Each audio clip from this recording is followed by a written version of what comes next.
یہی ہے کہ دینی الاسلام، میرا دین اسلام ہے۔ اور اللہ تبارک و تعالیٰ نے قرآن پاک میں واضح طور پر فرمایا کہ اللہ تعالیٰ کے نزدیک دین صرف دین اسلام ہے۔ اور حضور سید العالمین خاتم النبیین علیہ الصلاۃ والتسلیم کے ارشاد پاک کا مفہوم ہے کہ جنت کے اندر صرف مسلمان داخل ہوں گے، غیر مسلم کا جنت سے کوئی تعلق نہیں۔ پھر یہ دین ایک نام تو ہم نے لے لیا کہ میرا دین دین اسلام ہے، آگے اس کی تفصیل ہے، مختلف شعبہ جات ہیں۔ سب سے پہلی بنیادی بات ہوتی ہے عقیدہ۔ اب دین اسلام کی مختصر اور آسان لفظوں میں تعریف بیان کرنی ہو کہ کیا ہے تو کہ اشہد ان لا الہ الا اللہ و اشہد ان محمد رسول اللہ، میں گواہی دیتا ہوں کہ اللہ تعالیٰ کے سوا کوئی عبادت کے لائق نہیں، اور میں گواہی دیتا ہوں کہ محمد کریم صلی اللہ تعالیٰ علیہ وسلم اللہ کے رسول ہیں۔ اب اگلا سوال پھر پیدا ہو گیا کہ یہ تو میں نے کہہ دیا کہ میں گواہی دیتا ہوں کہ اللہ کے سوا کوئی عبادت کے لائق نہیں، یا ہم لا الہ الا اللہ پڑھتے ہیں، یہی معنی ہے کہ اللہ کے سوا کوئی معبود نہیں ہے، کسی کی عبادت رب کے سوا نہیں ہے، سجدہ صرف اس کی ذات کو، خالق بھی وہی، رزاق بھی وہی، مالک بھی وہی، پیدا کرنے والا بھی وہی اور موت دینے والا بھی وہی ہے۔ اب اتنے لفظ کہہ لیے کہ میرا معبود وہ ہے، تو معبود وہ کہ جس کی عبادت کی جائے۔ اب اگلا سوال پیدا ہو گیا، عبادت کیا چیز ہے؟ کس چیز کا نام عبادت ہے؟ تو جب ہم فہرست اسلام کھول کر بیٹھے تو ہمارے پاس پہلی چیز فہرست میں کلمہ پڑھنے کے بعد جس چیز کا سب سے زیادہ قرآن پاک میں حکم آیا وہ کیا چیز ہے؟ نماز۔ تو پتہ چلا کہ عبادتوں کا ایک بہترین مرکز جو ہے وہ 5 وقت کی نماز ہے۔ 5 وقت کی کیا ہے بھائی صاحب؟ بڑی تاکیدیں آئی ہیں، ایمان والوں کی صفت بیان کی، یقیمون الصلاۃ، وہ نمازوں کو قائم کرتے ہیں۔ نماز قائم کرنا کیا ہے؟ وقت پہ پڑھنا، فرضوں اور واجبوں کے ساتھ پڑھنا، اس کے مستحبات کا خیال کرنا، جو مکروہ چیزیں ہیں ان سے بچنا۔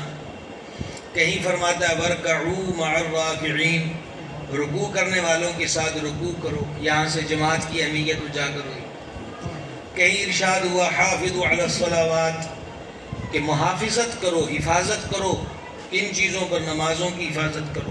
کوئی باتوں کی سمجھ آ رہی ویلے بات؟ تو اب میرا دین اسلام ہے، اسلام نے کیا جی؟ اللہ عبادت کے، صرف عبادت اللہ کریم کی ہوگی۔ عبادت کیا چیز ہے؟ انہوں نے کہا جی 5 وقت کی نماز ہے۔ اب 5 وقت کی نماز آ گئی، ابھی لفظ صرف کیا آیا؟ نماز۔ لیکن اگلا سوال یہ پیدا ہوا پڑھنی کس طرح ہے؟ تو پھر کیا آ گیا جناب؟ قرآن نے بتا دیا کہ جب تم نماز کے لیے کھڑے ہونے لگو تو کیا کرو؟ منہ دھو لو اور دونوں ہاتھوں کو کونیوں سمیت دھو لو، سروں کے مسح کر لو اور پاؤں کو ٹخنوں سمیت دھو لو۔ تو اس سے معلوم ہوا کہ پہلا عمل نماز سے کس چیز کا ہے؟ طہارت، اور اس میں بنیادی چیز کیا آ گئی؟ وضو کرنا۔ کیا کرنا بھائی صاحب؟ تفسیر در منصور میں یہ روایت ہے کہ وضو نماز کی کنجی ہے، اور کنجی کے دندانے پورے ہوں گے تو تالا کھلتا ہے، بڑھ جائے تو نہیں کھلے گا، گھٹ جائے تو نہیں کھلے گا۔ اور پھر حدیثوں میں یہ مضامین ہے کہ جب بندہ وضو کرتا ہے تو جسم کے جس حصے پر پانی گزرتا ہے جسم کے اس حصے کے گناہوں کو دھو دیتا ہے۔ اور امام بہقی شافعی نے سنن کبریٰ بہقی کے اندر اس حدیث کو نقل کیا کہ جو بسم اللہ شریف پڑھ کر وضو کرے جسم کے سارے گناہ دھل جاتے ہیں۔ سبحان اللہ۔ نماز ہے، نماز کیسے پڑھنے؟ انہوں نے کہا جی پہلے وضو کرو۔ اب وضو کرنا ہے جناب تو اب کیا کریں جی؟ وضو کا یہ طریقہ ہے۔ یہی فہم دین ہے کہ ان چیزوں کے بارے میں سیکھا جائے، ان چیزوں کے بارے میں سمجھا جائے۔ اب کیا ہے جناب؟ اب کھڑے ہونا ہے، تو کھڑے ہونا ہے تو اب سوال یہ پیدا ہوتا ہے کہ کس طرف کھڑے ہونا ہے؟ دائیں منہ کریں، بائیں کریں، بیک سائڈ پہ کریں، سامنے کریں؟ تو یہاں ہمارا دین ہماری رہنمائی کرتا ہے کہ تم نے جو منہ ہے نا وہ بیت اللہ شریف کی طرف کرنا ہے، وہ تمہارا قبلہ ہے، توجہ کا مرکز ہے۔ سبحان اللہ۔ اور یہ قبلہ بھی کیسے بنا؟ صحیح بخاری کی حدیث کے مطابق 17 مہینے ہجرت کے بعد بیت المقدس جو آج ظالموں کے شکنجے میں وہ سرزمین ہے، یہود کے شکنجے میں، اس کی طرف منہ کر کے نماز پڑھی، اور کریم کا ارادہ یہ تھا علیہ السلام والسلام کہ یہ قبلہ بدل جائے. تو ایک دن نماز شروع کی، اسی میں دل میں خیال آیا کہ آج بدل ہی جائے. اور پھر حالت نماز میں حضور رخ انور اوپر کر کے دیکھتے ہیں. ہم دیکھیں تو اس وقت ہمیں سیاہی آسمان کی نظر آتی ہے، اور حضور دیکھیں تو سدرہ کے پار دیکھتے ہیں. مسند احمد میں حدیث ہے، جو میں دیکھتا ہوں وہ تم نہیں دیکھتے، اور جو میں سنتا ہوں وہ تم نہیں سنتے. سمجھے بھائی صاحب؟ سبحان اللہ. اب یہ ہے کہ ارادہ کیا ہے کہ قبلہ بدل جائے، تو عرشوں کا مالک عین نماز میں وہی نازل فرماتا ہے فَلَنُوَلِّيَنَّكَ قِبْلَةً تَرْضَاهَا. حبیب تمہارا پیارا چہرہ ہم اسی طرف پھیر دیتے ہیں، اسے ہی قبلہ بنا دیتے ہیں. تَرْضَاهَا پیارے جدھر تیری مرضی ہے. سیدی اعلیٰ حضرت رحمۃ اللہ علیہ اسی لیے کہتے ہیں خدا کی رضا چاہتے ہیں تو عالم، خدا چاہتا ہے رضائے محمد صلی اللہ تعالی علیہ وآلہ وسلم وسلم.